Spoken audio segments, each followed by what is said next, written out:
Welcome to Lynn Cullen Live, talk radio without the static. Email your questions and comments to lynn at pghcitypaper.com. And now your host, Lynn Cullen. Yeah, that'd be me. Hello, welcome to the show. It's August 20th. Good God. And it's Tuesday, and I think that means my sister Susan will be joining us. Suze, are you there?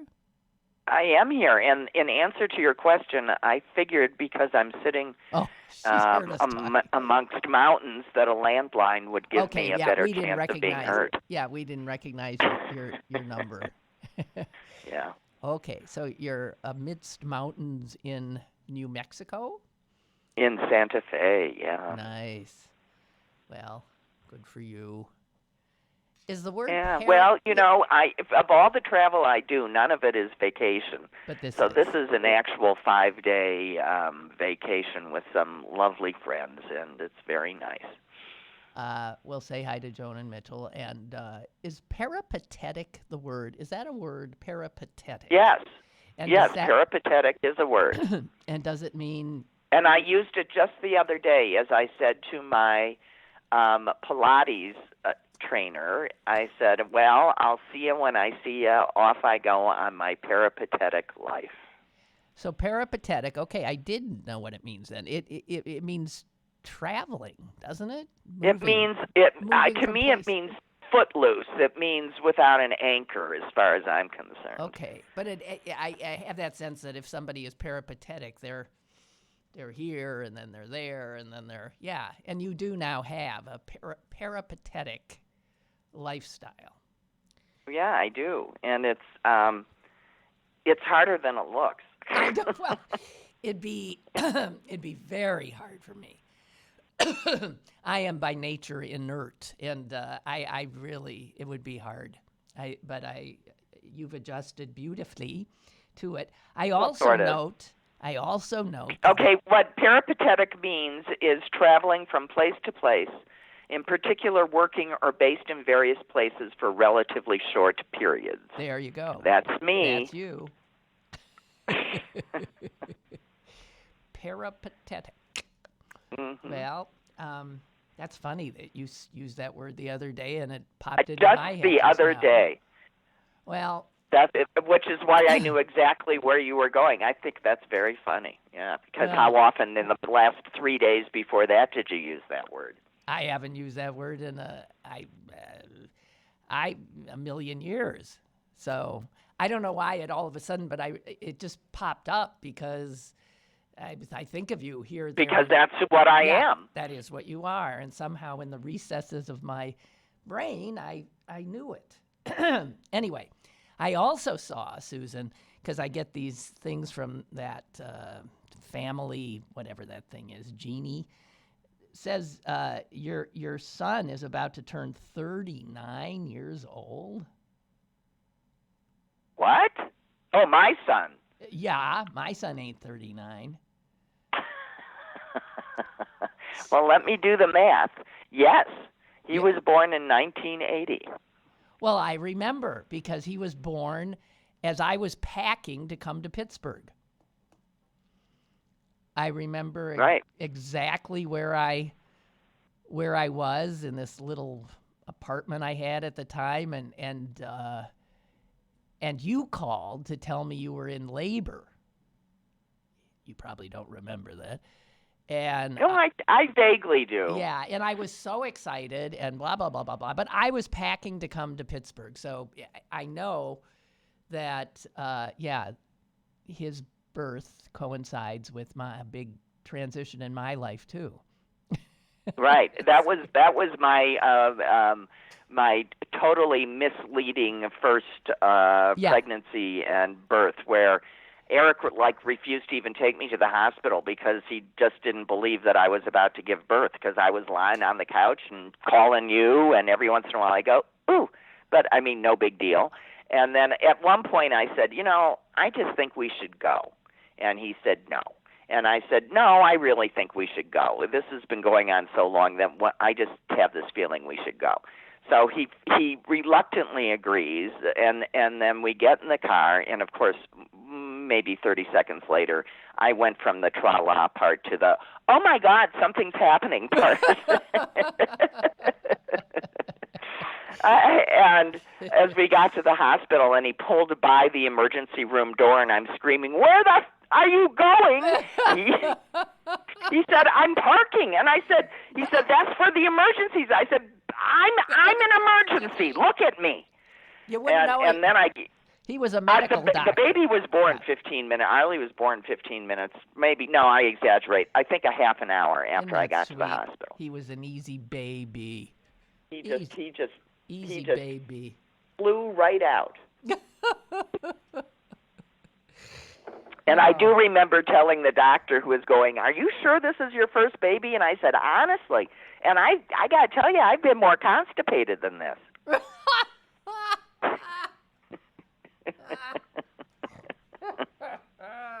Well, you know, it was my first birth, and it's hard to when it's your first baby, it's hard to even believe that what's happening is there's a baby growing in there, you know, and well, you knew it was growing, but equally convince yourself that it might just be a very large turd, you know. Oh, you don't Susan, now stop. Just stop. God dang. All right. Well, I'm just honest ramblings of what actually goes through a young pregnant woman's mind. But yes, my son is going to be 39. I'm so happy you brought that up. Well, I saw it and it just freaked me out because, you know. I don't know. Yeah. Well, I've been a mother for a long time, and now I've been a grandmother for a relatively large amount of time. Yeah. So, well, I'm glad that we managed to start on a happy note. I'll give you one other happy note, and that's that I discovered that both of my grandchildren inherited something from my husband. And what is that? And I don't know. They each have the twinkle that he had in his eye. Aww. Particularly Letty. Yeah. Her eyes just twinkle, and if that's what they got from Eric, that's a good thing. Anyway, that's the other happy thing for today. So that's the end of that. Yeah, I think so. I mean, probably so, given that we're heading into the news of the day. Jesus. Here's what I want. This is a wish that will not ever come true. I want the media, especially cable, to stop this constant fascination with polling, because it's wrong all the time. Well, it's not that it's wrong, but it is a year and a half practically until we get to vote. And I know, having lived long enough, that with 20 candidates in the mix for the Democratic nomination, a lot is going to happen in those 16, 17 months. Things are going to go up, down. There'll be, gaffes. There'll be, and it's as absurd to be acting. Well, also what got me is it shows Biden's lead growing, the latest poll. Of poll. Course it does. And because there are enough people, and this is what's getting me mad, because I think, in large measure, the pollsters are all white men.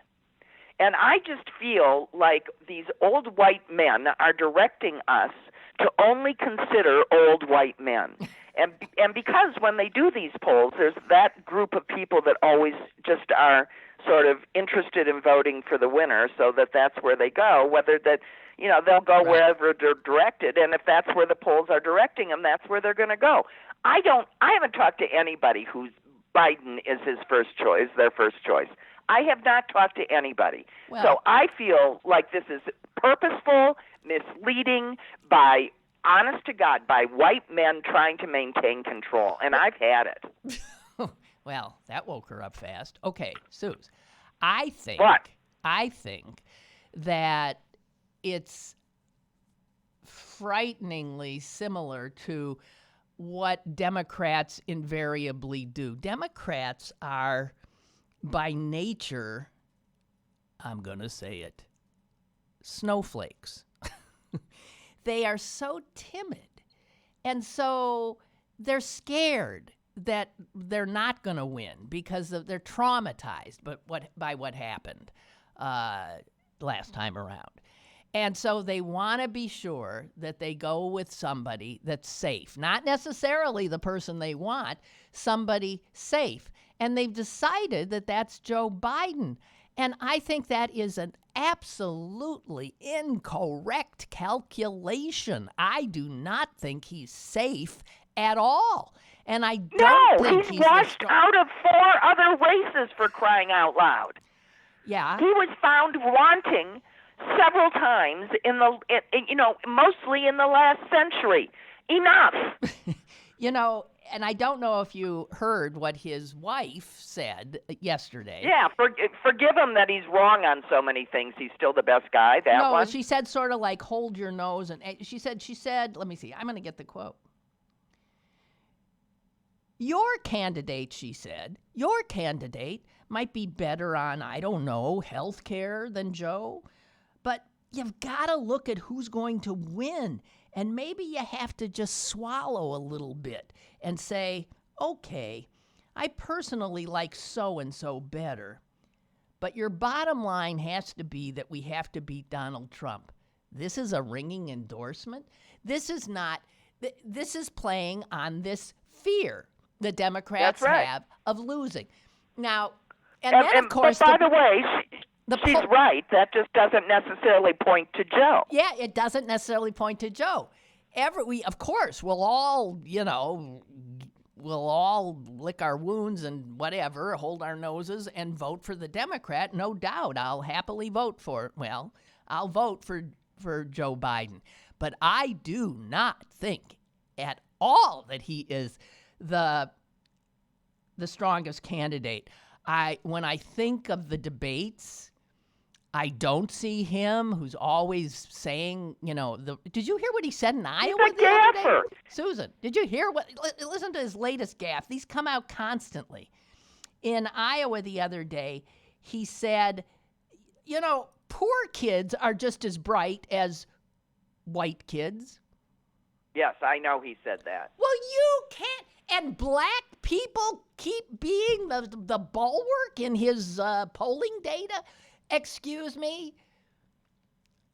I mean, he's just this old, kind guy who missed his chance. Handsome guy. Yeah, and he missed his chance.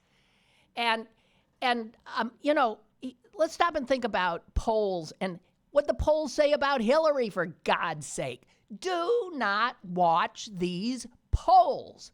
And do not assume that because you're told this is the best, this is the obvious candidate, by the so-called, intelligentsia on the political scene, that is the best candidate. Go with your heart. My heart increasingly tells me that Elizabeth Warren is the best candidate, and I didn't like her 3 months ago. Me either. And I am absolutely telling people at this point, you go ahead and all out support your candidate. Let's really use this primary system. Yeah. Let's see who most of the people really want. And then let's all agree to vote for them. That's all. But be honest. Yeah, don't. Oh, Biden. So you jump on Biden's bandwagon. Don't settle before you settle. Let's figure out who we really listen, watch. Yeah. And do bring into your head electability. And do take into your head imagining this person up against Trump in a debate. And I just see, I see Warren eviscerating him. I see Biden, blah, blah, blah, blah, blah, blah. He's just not as sharp. He's not sharper than Trump, but he's too old. The whole idea of what's happening to the Democratic Party is we want to move forward. We want to move beyond old white men. I'm sorry, guys. Come on. And I'm tired of being manipulated. And we're tired Polls of being are manipulations. Yeah. And we're tired of being scared into supporting the old white man, the establishment. No, it hasn't. So you agree with me? Yeah, totally. But I do think that the polls are manipulators. And that's why I said it the way I did. You look at who are the people that head up those polling firms, and you tell me what their demographic is. And then you tell me how surprised you are that they are directing us towards one of them. Well, I even think that's unconscious bias. I think that's unconscious bias on their part. Don't you? I do. Absolutely, it's unconscious bias. Right. You can't. I don't think every white man walks around consciously feeling entitled. I think they're as stressed out and trying to get along as everybody else. They don't even know how acculturated they are to their entitlement, such that they recognize it. Well, why should they? That's the way life's always been. I understand that. Why should any of us white folks get it? I just want it to end. Yeah, I do too. That's all. It's enough. Your life isn't made, for the vast majority of you, your life is not made any better by that acculturated entitlement. It makes you feel unsatisfied. It makes you feel, explain that. Well, because the vast group of white men are not living an entitled life.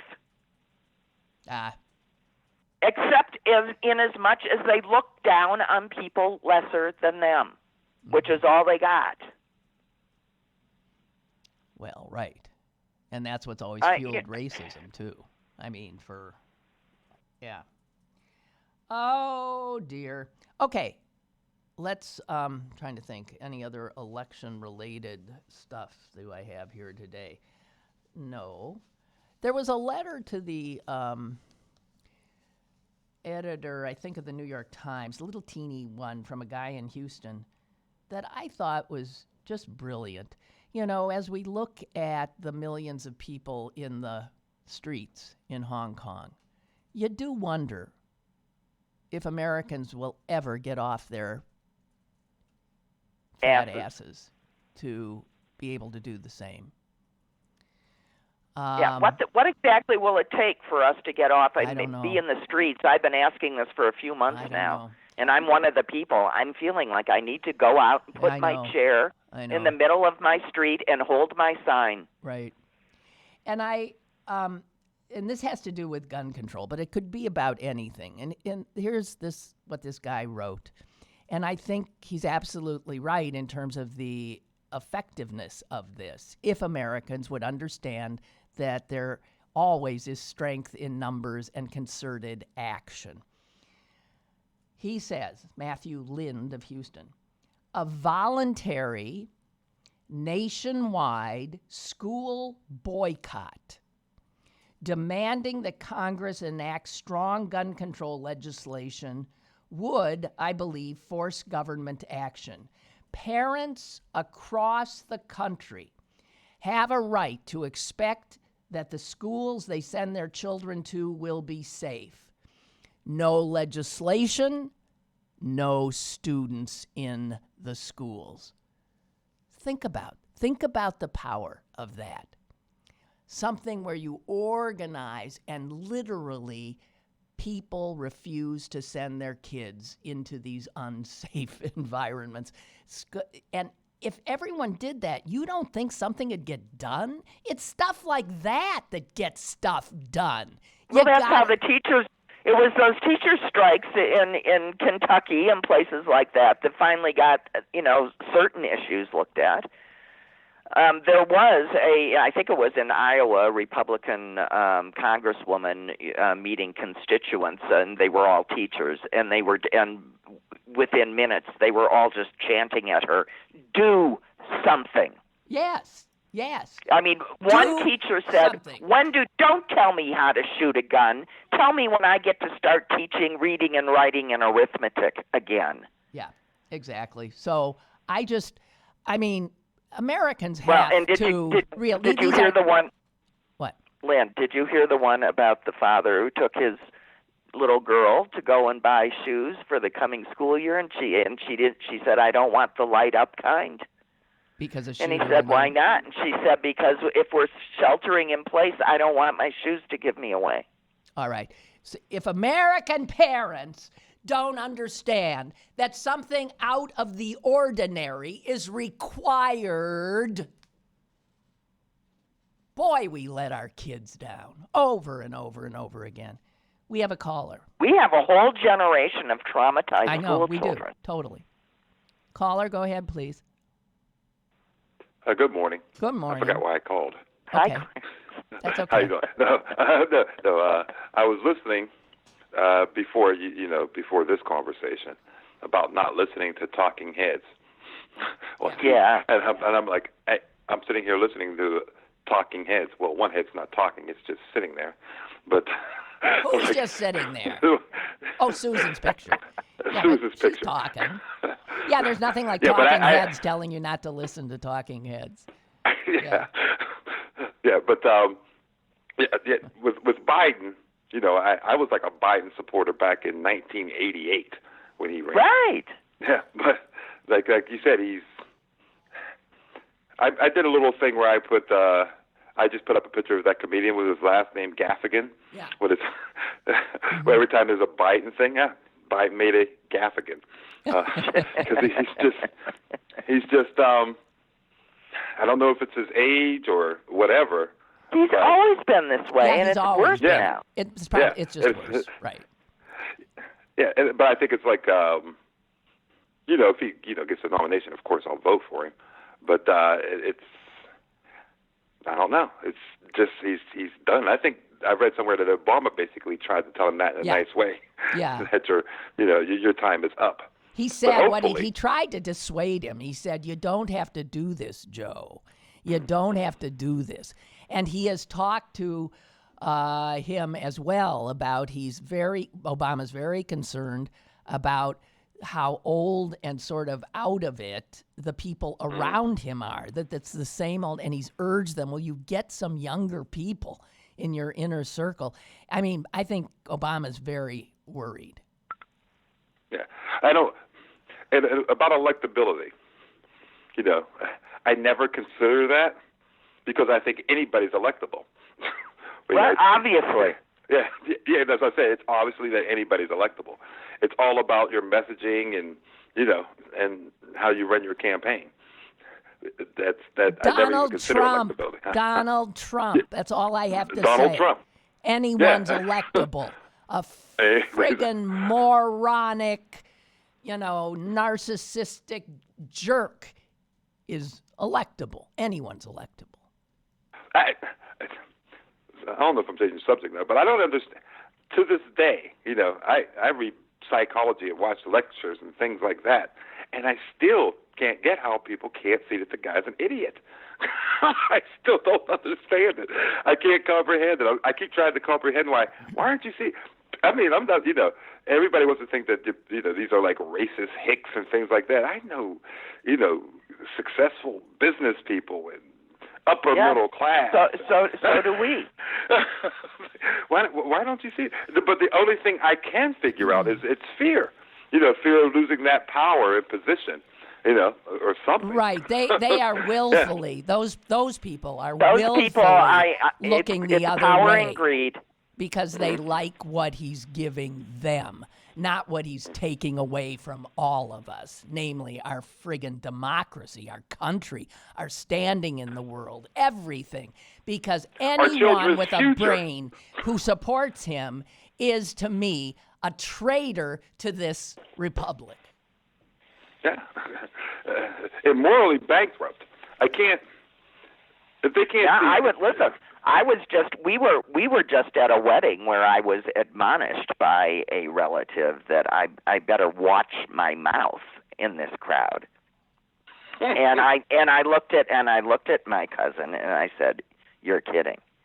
They better watch themselves around." That's exactly how I am. I love when people tell me, "Oh, you don't want to bring up politics." I'm like, "Hey, bring them on, every single one of them. I will stand by myself. I will stand alone against any crowd and do battle." Because to me, it's that important. It is that important. If anything's important, It is that important. It's a little Which more gets us important back than to why aren't we in the streets? it's a little more important than civility. And obviously, civility doesn't matter at all to these Trump supporters. The very fact that they support him shows that civility is not something that should stop us from speaking out. All these cuts and regulations and all, for goodness sake, what was it? Where was that? The whole, I was going to say iceberg. Glacier just melted, and they had to put up a sign. In Iceland, they put up a marker. Essentially a tombstone for the first one. A tombstone. Here used to be a glacier. Yeah. It's like frightening. one of the things. Yeah, because I'm not a spring chicken. I think, but the future is it looks bleak. I was down at a college. I was at Fairmont State University drawing the other day, and I'm just sitting here, and these kids are all smiling and happy. And so, what are you going to be? What are you going to be? And they're telling me their future, and I'm just sitting there saying, gee, I hope you make it to my age. I hope there's water left when you guys get to be my age. Yeah, I mean, I look at my grandchildren, and I'm just terrified. Yeah. Right. Well. Yeah, maybe we should be in the streets. Well, we definitely should be in the streets. There's no maybe about it. There's and no I'm really ashamed. Anywhere. I don't know. Okay. Clarence, always good to hear from you. Thank you. Thank you. Same here. Okay. Bye. Bye. Yeah. Well, here's the good news about, I don't know how many people I think should be really clear about being free not to pay attention to us. Yes, we are talking heads, but it's just our opinion. That's right. That's all it is. It's just our opinion, and we don't claim any special expertise other than we read a lot. Yeah. By the way, Barbara sent me this, and again, this is one of those things you see and you freak out and you go ballistic, and then it just gets totally swept away by the next thing 20 seconds later that you have the same reaction to. But this story, the Trump administration is, I guess this is a brief in a Supreme Court case. It's a funeral home versus the Equal Employment Opportunity Commission. I know this one. Okay, this is to determine whether trans employees can be fired simply for being trans. Not surprisingly, the Trump administration is siding with the funeral home against the government, against the EEOC. Because a lower court said that this funeral home broke the law when they fired a woman who began transitioning. The case was, let me explain what the issue was. There is a uniform that the funeral home requires, and that is a dark suit. And this trans woman wanted to wear a dark, appropriate dress and was fired. That's what it was. Because, in the funeral home's words, it's a terrible time for the bereaved. They shouldn't have to deal with anything extra. The Trump, the Department of Justice, bar a DOJ brief, agrees with the funeral home owner who said, quote, "The Bible teaches that it is wrong for a biological male to deny his sex by dressing as a woman." Where the fuck does the Bible say that, Susan? And what the fuck does the Bible have to do with anything? Any of this? Right, okay. That is by its nature an unconstitutional argument and should not even be allowed in a brief. But this guy also said he would fire any woman who refused to wear a skirt. He just doesn't recognize... He doesn't recognize that there's such a thing as a trans person. Right. And he's allowing himself to decide who is what gender. Yeah, right. Yeah. And I would suggest that funeral home director is not God. And that's what the Bible would say. Now, given the this Bible court, would though, say only God is God, and leave to God God's rules. Man, listen, screws them up regularly. Yeah, but given this court, even this court with the Trump majority on it, if this court overturns, I'm not.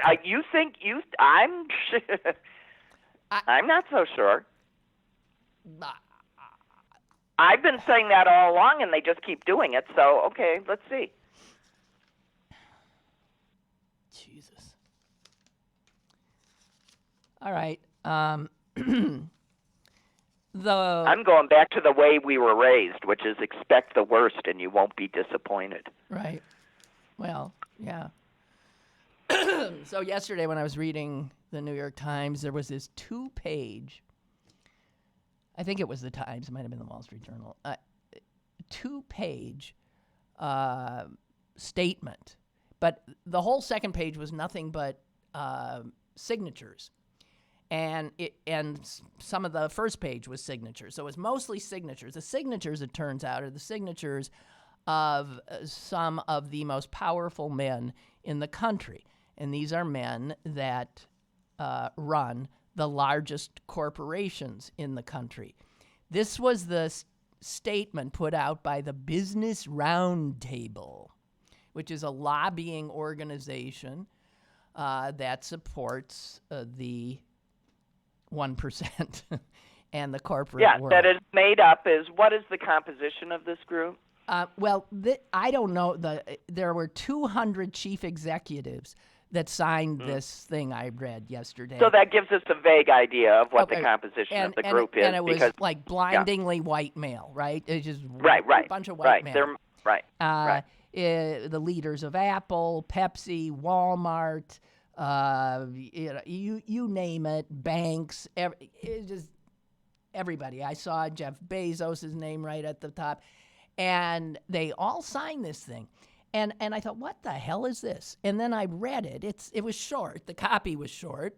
And it essentially said that the purpose of a corporation, let me see if I can actually get a quote. It has to be more than providing profits to shareholders. No longer should the primary job of a corporation be to advance the interest of its shareholders only. That companies must also invest in their employees, deliver value to their customers, and deal fairly and ethically with their suppliers. So I agree with all that, but all talk, no action. Yeah. Which one of those CEOs is stepping up and giving half of his salary back to the workers? Right, exactly. Not one word about, hey, guys, are you willing to, what about the fact that you're getting paid 7,000 times more than your average employee? What about this? What about that? It's just a bunch of words. And I got to tell you, all the media has been lauding them up, down, and center about it. And here's the good news. The fact that they felt they had to put out this kind of a statement shows they are feeling that they have visions of dancing guillotines in their They head. are feeling pressure. Now, where is that pressure coming from? It's coming from Elizabeth Warren. It's coming from the Democratic Party. Right. We better do it ourselves before the Democrats win and impose regulations. It's coming from, I'm sure, their own awareness of how Americans are getting angrier and angrier and angrier. So they're finally trying to get out ahead of this. But words, and they pledge to not harm the environment and blah, blah, blah. They make mention of income inequality. No, they don't say income inequality. And but then look at who it is. Boeing, BlackRock, JP Morgan Chase, American Airlines. These corporations that screw you one way and another every single friggin' day. The interesting thing, though, it is moving away from the Bible that brought us, greed is good, brought us the last 40 years of capitalism run amok. They are seeing that they've got to try to get a handle on this renegade capitalism they have been enjoying as opposed to the rest of us.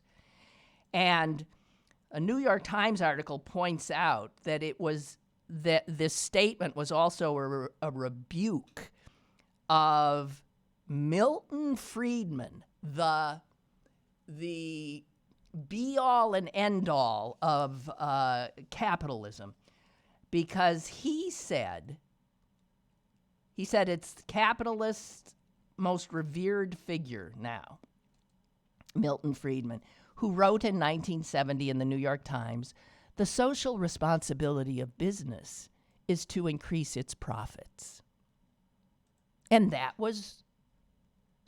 what they've now moved away from.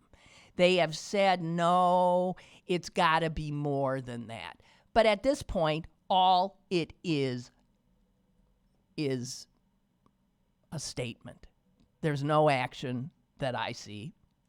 And we can wait and see. Obviously, skepticism would be the proper reaction to all of this.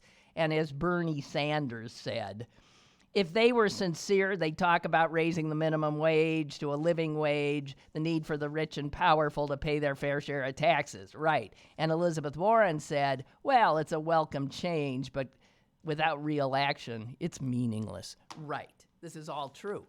But I don't think it isn't because of Bernie Sanders and Elizabeth Warren and all of the people that listen to them now and understand that their critique of America and American capitalism is, in fact, on point. So, of course it is, and it isn't the way we used to be. They're scared a little. We're scaring the CEOs. Finally, they ain't doing this out of the goodness of their hearts, making a statement like that, and that's all it is at this point.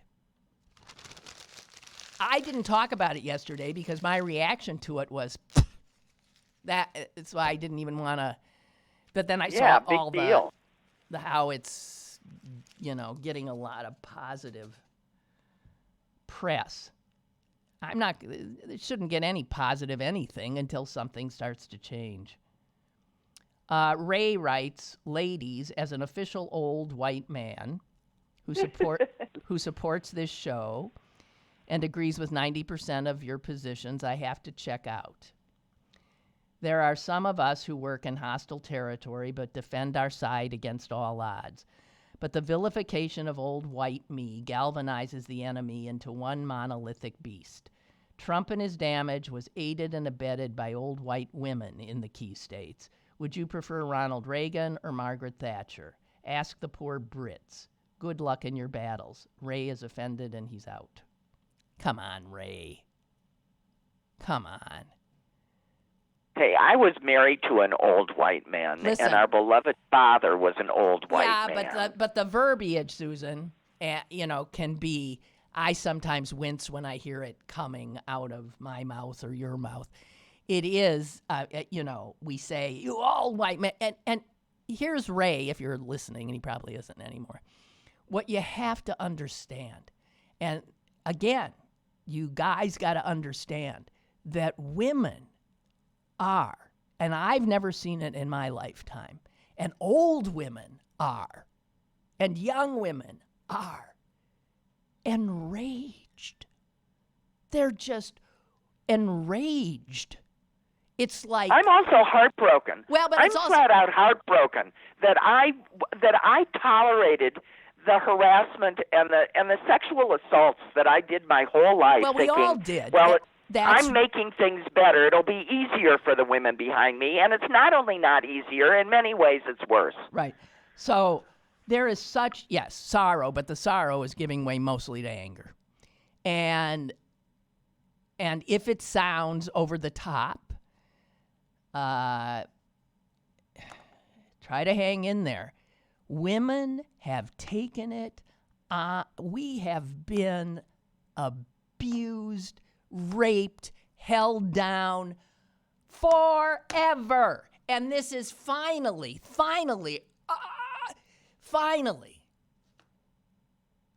you've got to let the victim, the woke victim, let it out. Speak. You've got to let us rant. And if you're really on our side, you'll just sit there and listen and understand that and not take it personally, okay? Of course there's good white men. Of course. Jesus. But just let me tell you a little anecdote that I heard this morning from my host, and she was telling me about her husband going in for a test, a medical test, and how, unbeknownst to her, he had gone out and had himself a latte before checking in, for his surgery. And when he admitted that he had had a latte instead of fasting before his surgery, the whole room swiveled. The doctor, the nurses, everybody swiveled and glared at my friend, his wife. Well, yeah. He screwed up their and whole... And she looked and she said, what? She said, I didn't drink the latte. He drank the latte. And she said, see ya, you can wait 5 hours, I'm out of here. But that is what happens. Men go around and do what they want, and then their wives get blamed if they've done it wrong. It's cultural. Well, I don't know what to say. I mean, I do feel sorry for all you good white guys. But, I do too. But you know what? I'm telling you, it's like, they're in my family. I love them. You know what? Black people don't care that white people who are on their side are now feeling horrible now that we're even more aware of how hard it is to live your life in black skin in this country. Now, all of this is sort of coming out. We're all seeing things more clearly. And a lot of us are feeling miserable.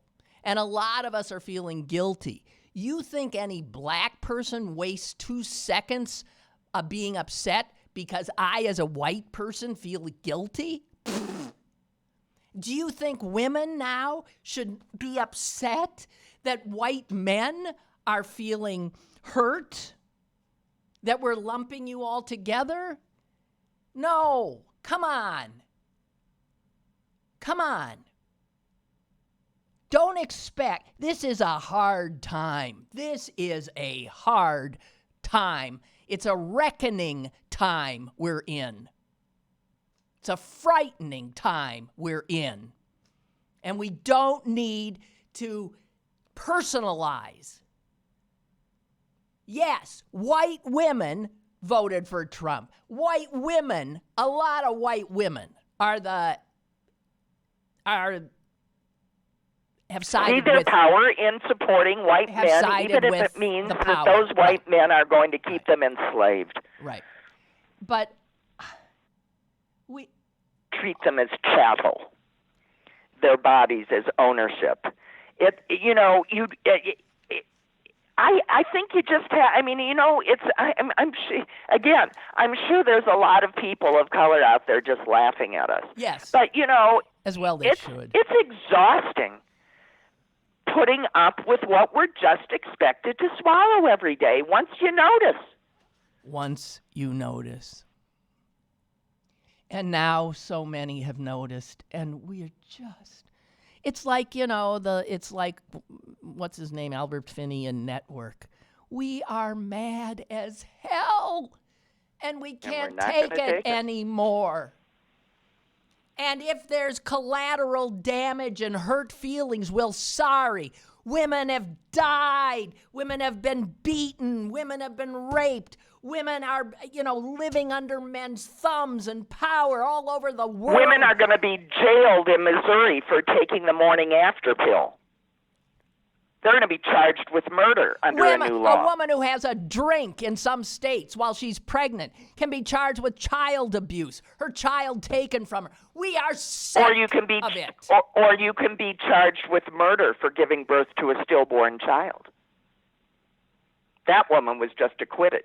But it didn't mean that she didn't have to give birth to a stillborn child, be arrested, go to jail, and go through an effing trial at the behest of some people. Yeah, that was in Guatemala. But don't worry, it's here too. I don't care where it is. It shouldn't happen anywhere. Did you say we have a caller? Go ahead. No, someone's not afraid to call. Caller, go ahead.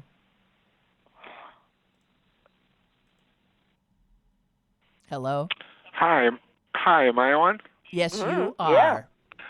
Okay, great. I'm enjoying the show today. I just want to remind your listeners that Chick-fil-A, McDonald's, Taco Bell, Pizza Hut, and Home Depot are all invested in the Trump reelection.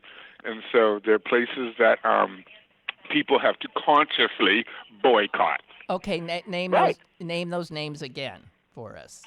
Chick-fil-A, McDonald's, Taco Bell, Pizza Hut, and Home Depot. Well, your health will improve if you boycott those. Yeah. Well, yes, of course. Yes, that's definitely true. I'm so relieved. But a lot of people don't realize, even if they just want that $1 coffee, that running into a McDonald's right now helps put the evil back in place. Yeah, I agree. Thank you. And so I just wanted to add that to your show today. Thank you so much. Well, thank you. Mm-hmm. Bye-bye. Okay, bye. Bye. Yeah. And we have to start spilling into the streets, folks. All this reminds me of this piece that I saw months ago, I think, about how in Japan, I don't think I got the whole thing here. In Japan, something new that's starting to happen there. Japanese women, and you just talk about women around the world. Japanese women have a rough road. Their culture is particularly misogynistic. Women who marry are still typically expected to join the workforce, and they are also expected to do all the housework, all the child care, help aging relatives. They do nothing but work. They have the men there do not. Culturally, they just don't help. So what is happening is young Japanese women are saying, I'm not going to get married. What, do I look like an idiot? Why would I do that? And so they're not. The Japanese government is freaking out because there's already a low birth rate in Japan, a very aging population. And now you have young women who are absolutely refusing to continue to be part of this culture that uses them like slaves, essentially. And women are, some women who always sort of wanted a wedding, though, you know what they're doing? There's a business that's They're just throwing fake weddings. Yeah. They sort of marry themselves. They invite their friends. They have a wedding dress. They take pictures. They do the whole thing so they can have that, fairy tale moment. And then they go back to living their life as an full-blown individual and not a drudge to some man. And it is more and more and more and more. And I don't have the whole article here. It was filled with amazing stories and statistics. Women all over the world are saying, yeah. No. You got to rethink this. Sorry, we're done. Yeah, we are not second to men. and we're tired of being treated as if we are second to men. And men have to realize how in every aspect of their lives they treat us as lesser than. Even if individuals don't, but the culture totally does, and it accrues to men's benefit. So, of course, you don't notice when things are life's grand. I mean, why would you know? You don't know what it is. The expectations placed on women. That it is the female children who care for the aging parents. Not that some sons don't, but overwhelmingly, it's the women in this country still who do most of the housework, the child care, who also hold down jobs and are expected to look beautiful and have a sex life and all this kind of stuff. I mean, men have a tough time in this country because the culture here is abusive to all. It's just an abusive culture.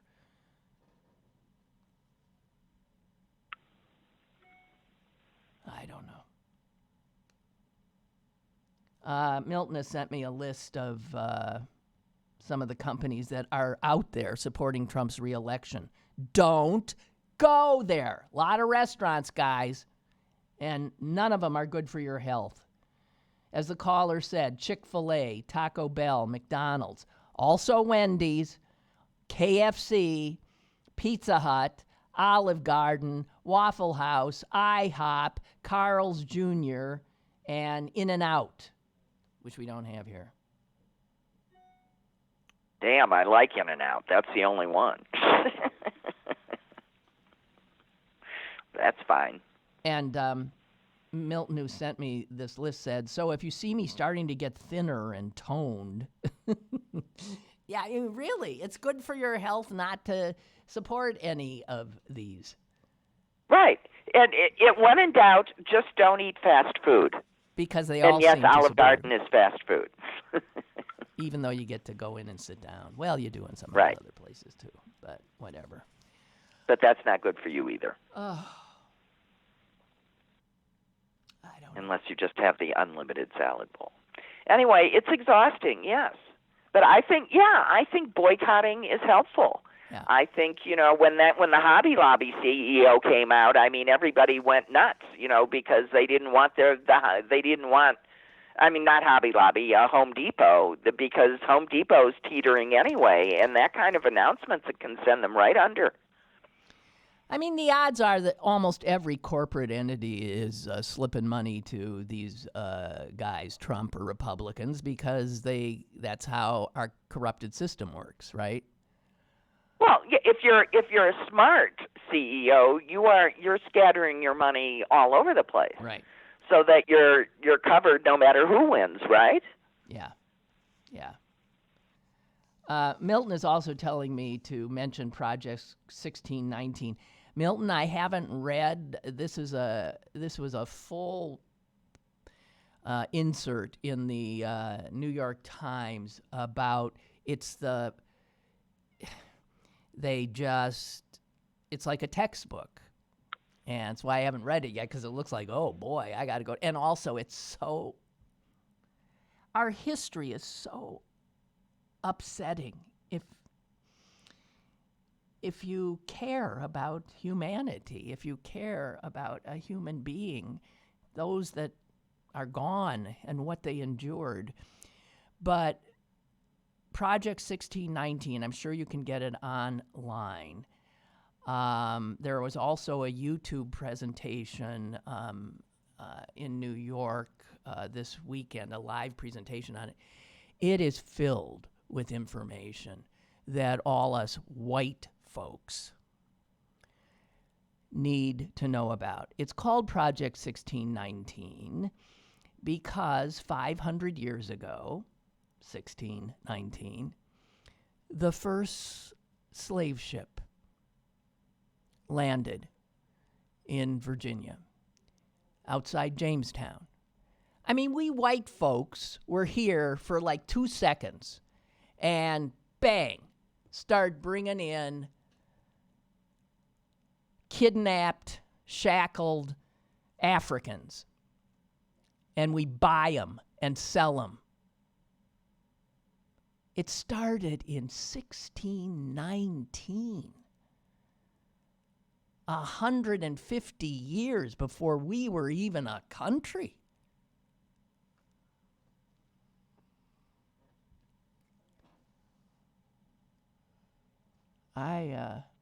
There is so much that we need to own and be aware of and not get defensive about. Not get defensive. That's our reaction. Yes. I know. It's a human reaction to get defensive.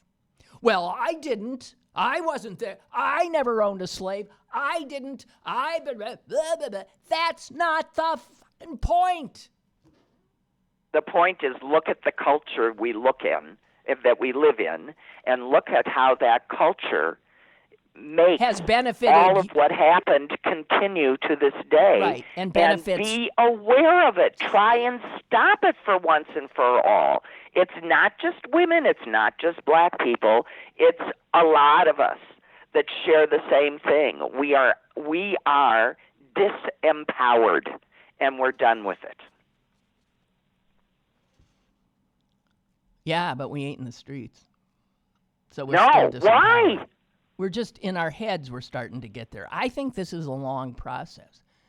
I know on a personal level, in the last 2 years, it has had an impact on me that has changed my life. And I've severed relationships as a result. I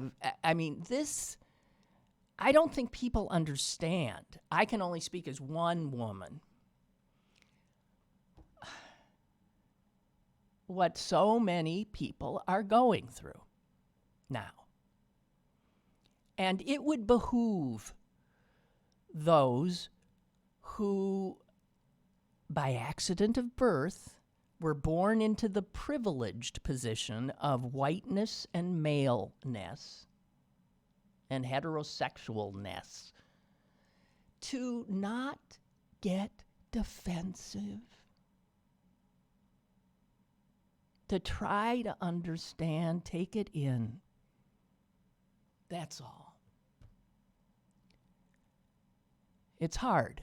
It's really hard. And you can't But expect... understand, it's hard on those of us who have started to examine our lives and had to admit how much we just accepted and let go, and how much of ourselves we gave up each day in order to succeed, in order to get where we wanted to go, and how much of a price we were asked to pay that the guy sitting next to me in law school was just flat out wasn't asked to deal with. And then when you see it not getting better but getting worse, you get not only reawakened to everything that you didn't let yourself feel your whole life, but you get enraged because now I feel like I have enough power to tell people you can't do that to me anymore. But yeah, I do now too, but I'm in my 70s. And yeah, I don't want in my 20s and 30s and 40s and 50s and even into my 60s. Look, we all have our story. I'm not going to share my individual story with you. I'm not. It's mine. And women carry a lot of pain. And that pain also can lead to rage. It's right. like the stages of grief. It's like the stages of grief. Well, it is. We're a far cry from acceptance. We are two successful, comfortable women. You know, now imagine all of that rage in someone that isn't as comfortable. You know, I would never have. I've said over and over, if I had not been born into the privilege I was, and had the same psychological makeup that I have, I would not be alive. I would not be alive. I am quite sure. Quite sure. Rage and self-destructiveness as a result would have taken me out a long time ago. Don't underestimate what people are carrying inside of themselves. And I know that goes for a lot of white men, people of privilege. Of course it too. does. But understand on the macro scale that it is women and blacks and brown people and non-heterosexual people that have borne the brunt and continue to. And if they're now speaking out in anger, and their words might be directed in such a broad way that you take offense because you get hit by this collateral, damage, I would just say try to understand. I don't know what else to say. But this rage is real. Yeah, it's real. Anyway. And it's not diminishing, it's growing. So, yeah, I think that there's a reason that CEOs are noticing, and it's not just women's rage, it's a lot of rage. But don't underestimate what women are feeling. And don't poo-poo it, because at least I don't. This is all I have left to do with the rest of my life. I'm going to go down fighting. Yeah, me too. Hey, thank you. Oh, am I on vacation? Aren't I having a good time? Yes, you are, Susan. You go enjoy Santa Fe.